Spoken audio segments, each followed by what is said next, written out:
Howdy folks, I'm Tom Barbley. I've got a hot 10 minutes to talk to you about London1940.org. If you'd like the slides from this, apesdk.com/doc, and you'll see where you can download the slides from.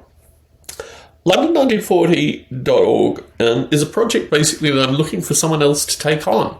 It's a fascinating project. It's a project which has a storied history with regards to people that, are London obsessed. I have a wide variety of artifacts that I actually debated showing, but with the hot 10 minutes, I don't think I have a chance to show. But for me, it was incredibly interesting to create a simulation environment for London in 1940. Obviously, you've got the Battle of Britain that's going on at the same time. When I put that in there, there was pushback. So I moved it from simulating Sea Lion to just simulating London 1940 with the slight possibility of war. Let's just put that out there. Anyway, a bunch of storied people like John Rogers, he does the Walking London YouTube videos, a fan of my work, shout outs to John. And really it was interesting because there's a factor of reality and mythology, which I'm going to go completely off the slides and just talk about.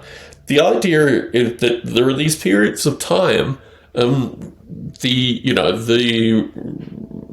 the Franco-Prussian War is a good example of that. There are a bunch of wars, anything associated with the Napoleonic period, where basically it becomes more mythology than history. It's written down as history, but who can really tell if it's actually history? The same thing is true with regards to the Second World War. There aren't many people living who actually experienced the Second World War now, and they're recounting, kind of Dad's Army-like stuff. The Home Guard in the UK, every town in the UK has a Home Guard. Many of them published histories associated with the Home Guard.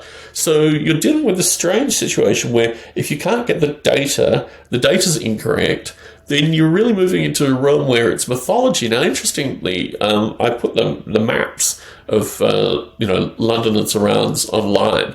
I got them from the Library of Scotland. I did some manipulation to them, released them under the Creative Commons license. So what London was in terms of geography, in terms of the physical buildings and what have you, I've got the data for that.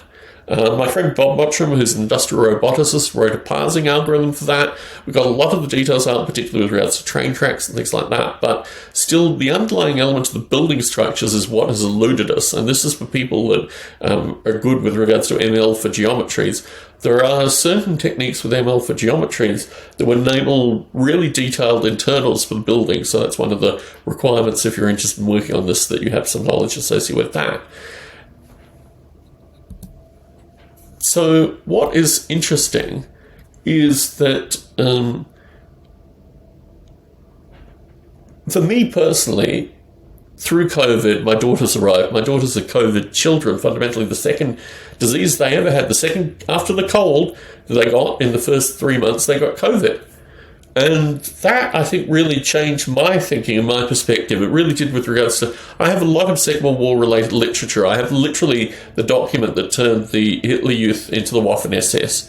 That was a phenomena it was first written in 1940, I think, just as a piece of information that would go, out to a variety of folk. But I've got quite a large collection of Second World War, including a map for the bombing of Britain. I've been able to acquire a number of these things through COVID. But now I have twin daughters. This all seems more esoteric, basically. So my view is, if you're interested in this stuff, if you want to email me, that's my email address, and I'm more than happy to take any correspondence with regards to London 1940. Put London 1940 in the title, and I'm happy to share the data with you and talk about hopefully someone taking on this project. I hate to put things out in the ether, but I was talking with Carl Harrington recently in one of these Last Monkey Standing videos, and he pointed out that the only way you can do it is by doing that. You put all the resources online, you put the software online, you release it open source, you do all those things, but it still requires a few bright sparks to come past and pick it up. London was a fascinating period in the 1940s. You're still dealing fundamentally with Victorian-style professions. So I've done mappings of that. I've done mappings of how you get 8.5 million agents, because that's the number of people that were in London at the time. And the really interesting thing is that the telephone directory which is a document that's absolutely critical if you want to start doing agent modeling in any kind of environment, is still proprietary. It's owned by Ancestry.com and British Telecom, two unlikely bedfellows, but they basically do not allow this PDF to be OCR'd, so I could use it to actually place where the jewelers were and where, the people would shoe horses and all these kind of things in London. People making pottery and, wooden plates and things like that. Just fascinating series of professions. But I have no ability to map that onto London fundamentally, which means that this whole thing is mythology. London 1940 is fundamentally mythology because you have to guess where people worked and then run a simulation accordingly. If this sounds something that's interesting to you, here I am again. Please get in contact by email, and I'll be more than happy to correspond with you if you're interested in London 1940.